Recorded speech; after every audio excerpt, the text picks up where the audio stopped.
Welcome to the My Gift Podcast with your host, Mark Mitchell.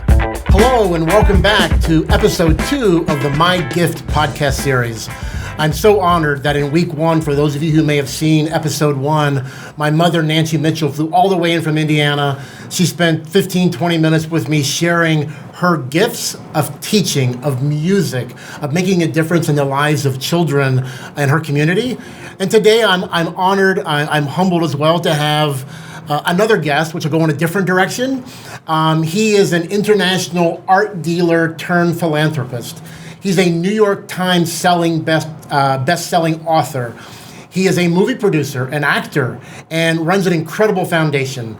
So today I welcome Ron Hall to my show. Ron, welcome to the show, and how are you doing? I'm doing great, thank you. I'm absolutely honored to be here because I love your new book. As you know, I read the advanced copy and gave you my recommendation. So it was a gift to me to be able to read your book, and because God gave me a really great gift also in a homeless friend that changed my life, and I guess that's probably why you invited me here today. That's exactly right, Ron. And we've been friends for several years, and I love hearing the stories, the evolution of your journey.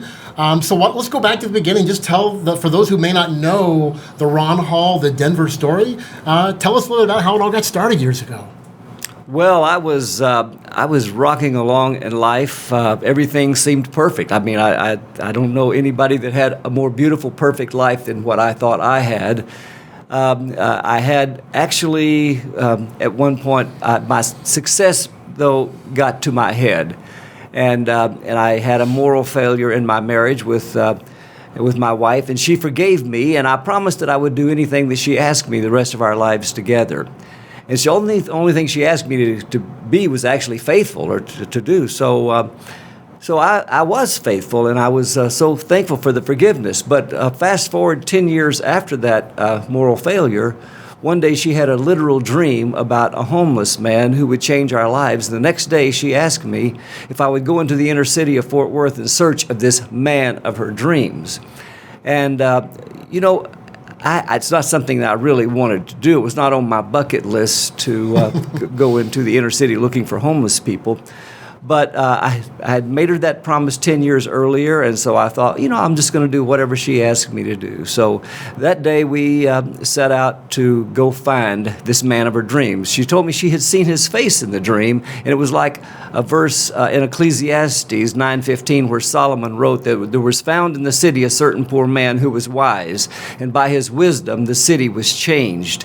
And she said, I really believe that our city and our lives will be changed if we can find this homeless man, and if my dream was really from God, it will change our city and our lives. So we set out that day to in search of this man of her dreams. So clearly something happened. I mean, you met this man. Denver happens to be his name, I believe. Well, his name was Denver. The first day we just drove around the inner city very slowly, looking at all homeless people, and they looked at us like we were the CIA or something, trying to bust them. They're wondering why it's some not young white couple, but I mean, driving around here, driving so slow, looking for people in a very expensive car. And but we didn't see him that day. So later that day, we began volunteering at a homeless shelter. And we'd been there a couple of weeks. Everything, I kind of had gotten over my fear of being in this germ-infested place. In fact, the first day I walked in there, I asked the chef, who was actually another homeless man, I said, are there any infectious diseases floating around this place I should know about? And he said, oh, absolutely. He said, we try to infect them all with love. And I thought, what a smart aleck. He's really got me here. So anyway, after we'd been there a couple of weeks serving an evening meal, all of a sudden, we're getting ready to serve an evening meal, and all of a sudden this giant-looking man storms in the back of the dining hall, and he's wearing no shirt, and he has on no shoes, and he just has on some raggedy old unzipped breeches, and he's screaming at the top of his lungs, I'm going to kill whoever done it. I'm going to kill whoever stole my shoes. And he starts tearing up the place and beating up people, and it was mass pandemonium in the dining hall, and I've never been so scared in my life. And And so I took a hiding place behind the serving line. But Debbie was saying, "Who? That's him." And I said, "That's who?" She said, "That's the man in my dream." And by then there were about 15 or 20 guys in a fight. And I said, "Which one?" And she said, "The one who was threatening to kill everybody." And then she looked at me, who I was down on my knees hiding, and she said, "And I believe I heard from God that you have to be his friend and find out if my dream was real." And I said, "But Debbie, I was not at that meeting you had with God. And if I want to be friends with someone who wants to kill everybody, I should go talk to God myself." And so anyway, that night I did have a little talk with God. And though I didn't hear an audible voice, I believe that I heard him say, for the forgiveness that he and Debbie had shown me, being friends with a homeless man was a small price to pay. Wow. That's powerful. I can't imagine being in that scenario, but I mean, faith took you forward, right? It did. So that relationship with Denver, how did that evolve that led to, you wrote a book. You wrote a book about you in Denver, right? It took me 5 months of almost daily pursuit to get Denver in my car. Denver didn't want to be friends. He was known as suicide on the streets because, according to the other homeless people, messing with old Denver was just the equivalent of committing suicide, because nobody actually knew his name, and that's why some people called him the Lion of the Jungle, but most people just referred to him as suicide because he lived by a dumpster. He carried a Louisville Slugger baseball bat for protection, and nobody even would look him in the eyes. He was bad to the bone and scary. In fact, I thought at some point that this was going to be my punishment for having been unfaithful, that the man of Debbie's dreams would actually kill me. So it was a crazy thought. But so for 5 months, I pursued him. I finally get him in my car one morning, and we are going to breakfast. It was very scary. And he asked me, he said, "What is it you want from me?" And I said, "Hey, man, I just want to be your friend." And he looked at me with this incredulous look, and he said, "You want to be my friend?" And I said, "That's it. That's all." He said, "Well, I'm going to have to think about that." And I thought, "Hey, buddy, you just looked a gift horse in the mouth. You don't know who you're talking to here. I'm rich, and you're poor and homeless, and you are the man of my wife's dreams, and I'll do anything she asks me to do for you, and you want to think about being my friend?" I tell you, I was so arrogant. I did not believe that this man had one thing to offer me in a friendship, and that I, on the other hand, would be his great benefactor, and I would grace him with my presence and a little bit of my time if he would behave himself and clean up. But, it just got all over me. But about a couple of weeks later, I saw him taking trash out of the dumpster and where he lived and feeding the wild birds on the street. So I pulled up and I said, "Hey, you want to go get some coffee?" And he said, "Yeah, I do." So he gets in the car and he starts screaming at me, "I wish you and your wife would leave me alone." He said, "I've had no peace in my life since your skinny little wife showed up on the streets of Fort Worth." He said, "Won't y'all leave me alone?" I said, "Man, I'd love to leave you alone. And if I get you out of the car today and I'm still alive, I'm going to leave you alone because you scare me." And but we get to Starbucks, and he said, "Well, I've been thinking a lot about what you asked me." And I said, "What did I ask you that required any thought?" He said, "You asked me if I'd be your friend." I said, "Oh, I did. So what do you think about that?" He said, "Well, to tell you the truth, there's something about you white folks that really bothers me, and it's got to do with fishing." I said, "Well, Denver, I'm not a fisherman." I said, "I'm an art dealer. I have a ranch, and I know a little bit about ranching and a little bit about art, but I don't even own a tackle box or a rod and reel, so I don't think I can answer your question." He said, "Oh, I bet you can." And he said, "In fact, I need an answer to that question before I decide if I'm going to be your friend." I said, "Okay, then ask." He said, "I heard when white folks go fishing, they do this thing they call catch and release." I said, "Oh, Denver, of course they do. It's a sport. You don't get it?" He said, "No, sir, I don't get it." Because back on the plantation where I grew up in Louisiana, we'd go out in the morning, we'd cut us a cane pole and dig us a can full of worms. We'd sit on the riverbank all day, and we got something on our line, we'd be really proud of what we caught. And we'd take it back to the plantation and share it with all the folk. He said, "So it occurred to me, if you just a white man fishing for a friend, and you gonna catch and release, I ain't got no desire to be your friend." He said, "But if you fishing for a real friend, then I'll be your friend for life." Wow. And I thought back to myself. I had a flashback to Debbie's dream of a poor man who was wise, because what he spoke to me at that moment was the wisest thing that I had ever heard on friendship. And even though I didn't want to be his friend, really, I was doing this for Debbie, not me.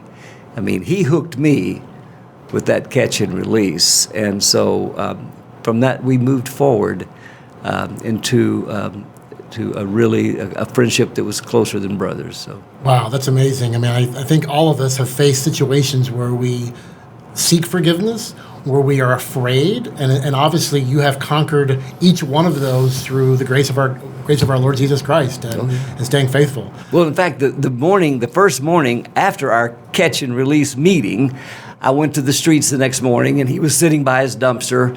So I sat on the curb with him by his dumpster, and he looked at me and he said, in fact, I was so scared. He just locked a laser beam stare into my eyes that was scary, and I didn't know how to break the tension of the moment. So I thought, well, I need to break this. So I'll ask him a question. I said, hey, tell me what it's like to be homeless.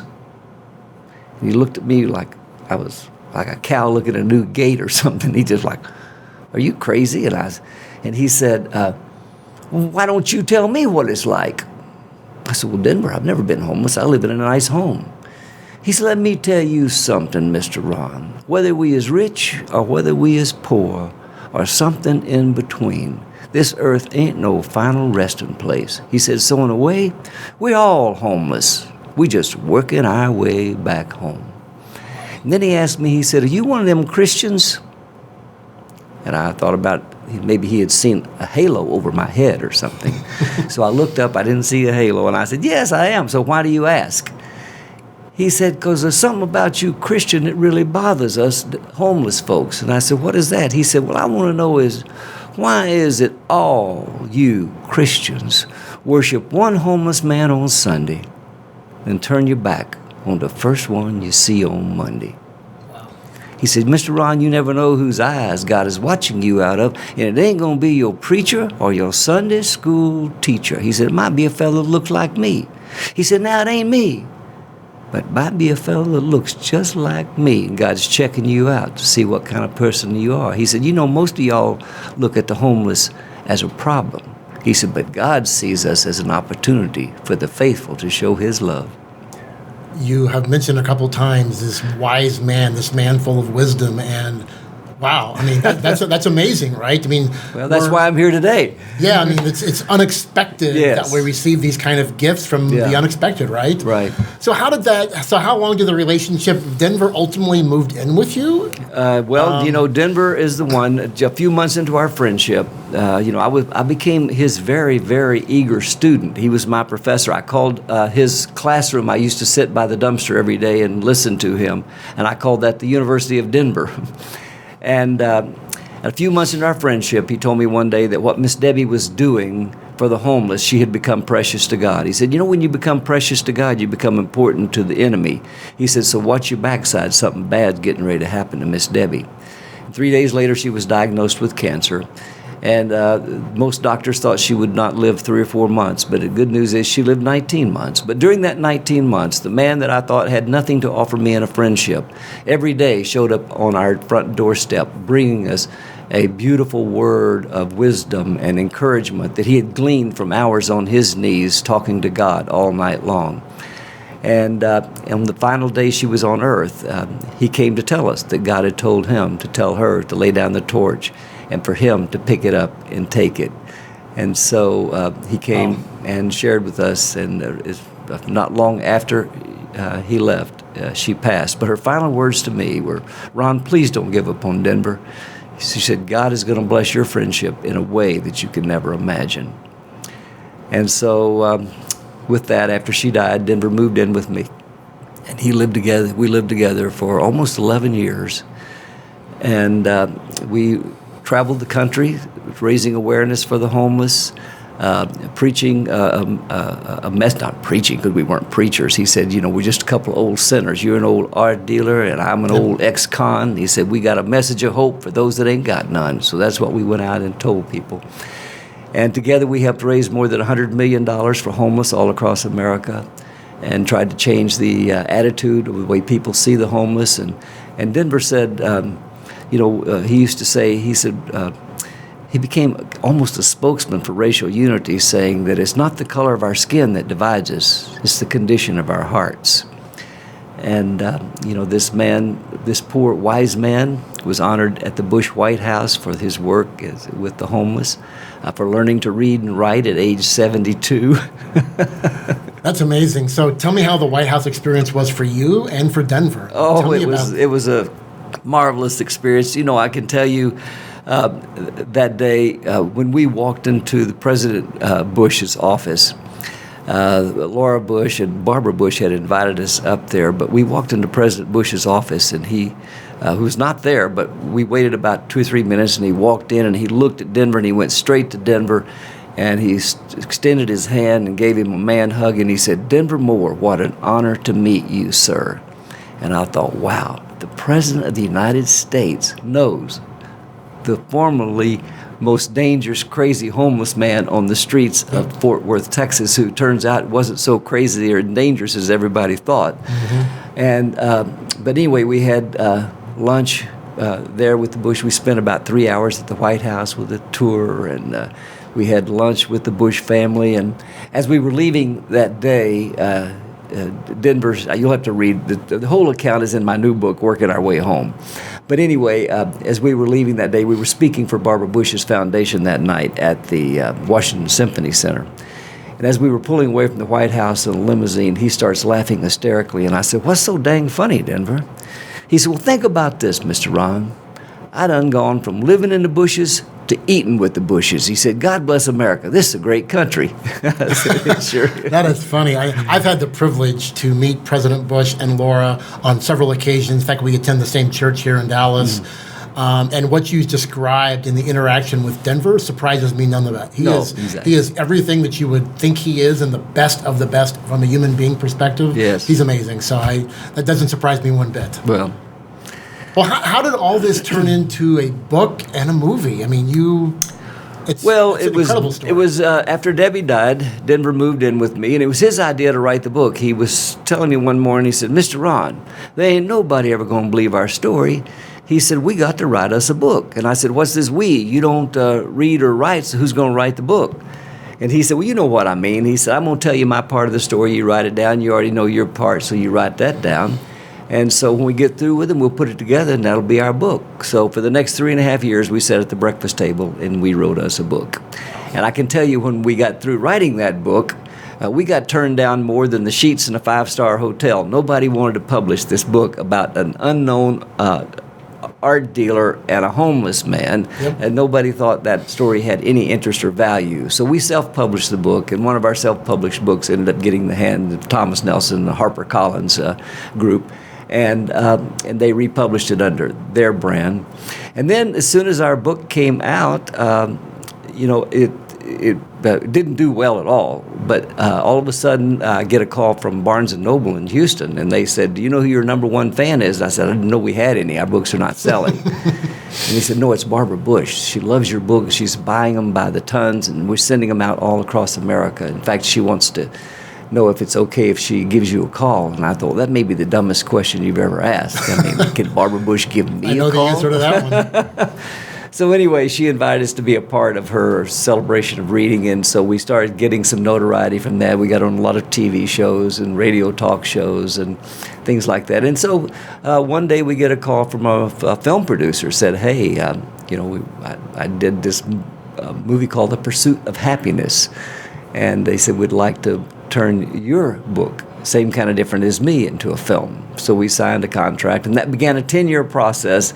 That was in 2007. And in 2017, it actually made it to the big screen as Paramount, as our partner. I wrote the screenplay. There was a lot of ups and downs on that, and if you can read all of that, and the movie version of our book, Same Kind of Different as Me, it has our movie on the cover, the movie poster on the cover, and I added 4 chapters that tell how the movie got made in that movie version of Same Kind of Different as Me.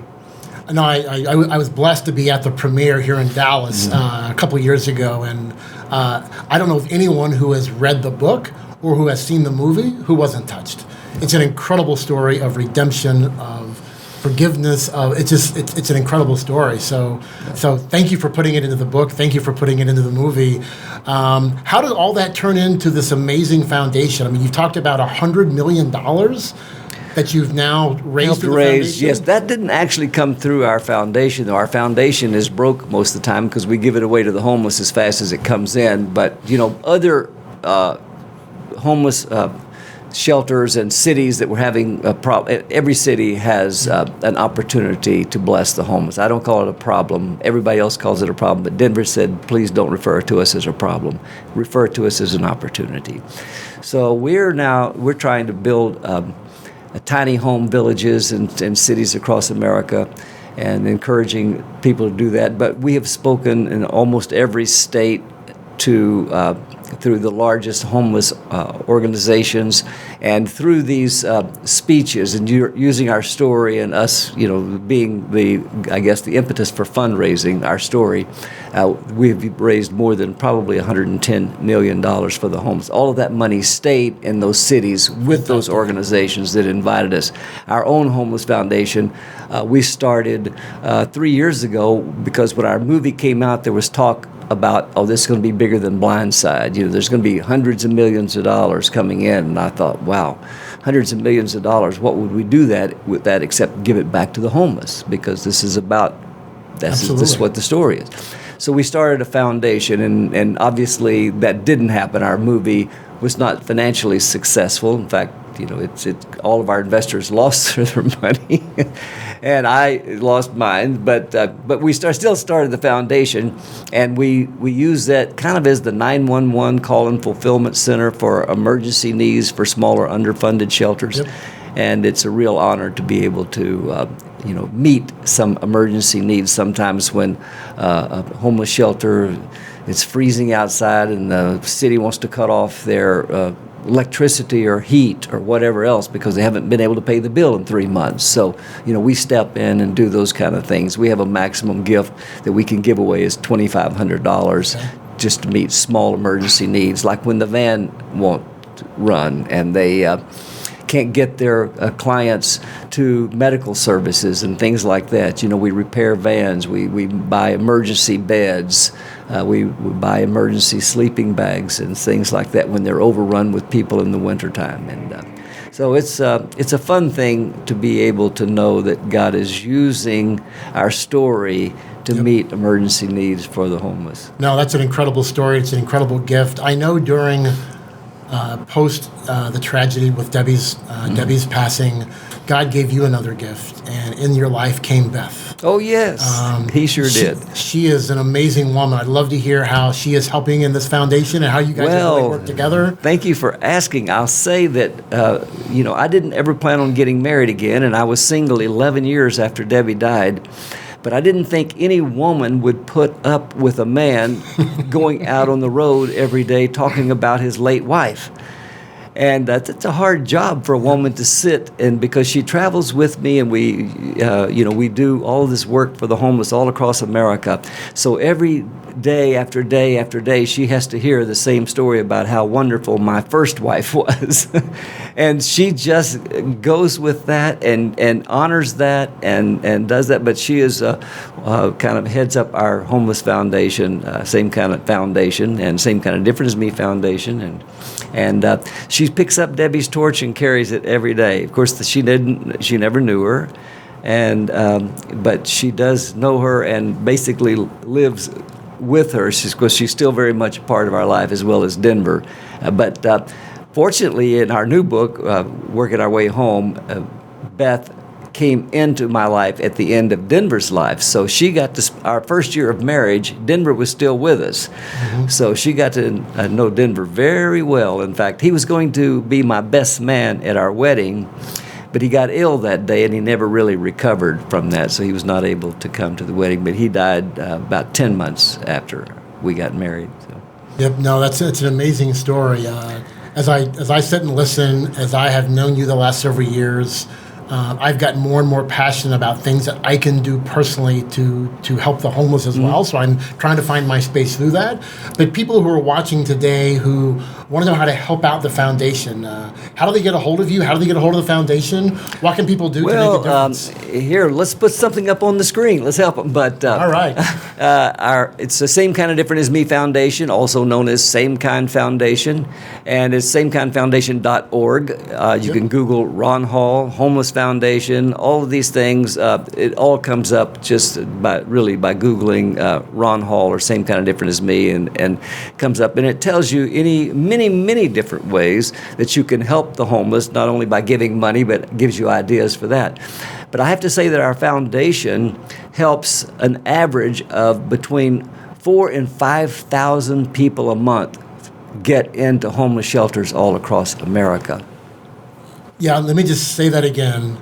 In the previous part of your journey, you've raised over $100 million in local cities and states. Right. And right now, the foundation is touching the lives of 4,000 to 5,000 homeless people per month. That's right. Finding a path forward for them That's right. to a better life. That's right. Wow. Yeah. That is amazing. Yes. Yeah, no, I'm inspired. It almost makes me speechless, which I shouldn't be as the host of a podcast here, but it's an incredible story. Well, let me go back. it's a God story. It's not my story. It's God's story. God gave it to me and gave me the responsibility to tell it. It was really not a story that I wanted to tell. I would have rather had a much different ending. I wish that Debbie had not had to suffer through cancer. I wish Denver had not had to die as well. I mean, I wish that we could have been friends and lived together, but lived a happy life without all the trauma and everything that it took to put this story together. But God knew what he was doing, and even though I didn't understand it, Denver put it in perspective for me when I told him I didn't understand why God took Debbie, and he said, well, look what he did to his own son, and look what a difference it's made in the world. Wow. Is there a favorite Denver story as we wrap up here in a few minutes, or something that you want to share with the audience today, or share with me that maybe I haven't heard about you and Denver this journey?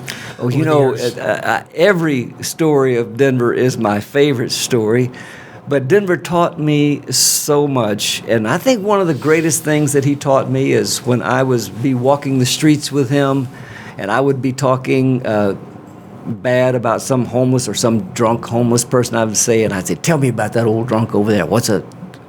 And so he spun me around one day, and he told me, he said, Mr. Ron, he said, the man you're talking about that's a drunk doesn't even drink. He said, the man had a stroke, and he can't go to work, and nobody can take care of him.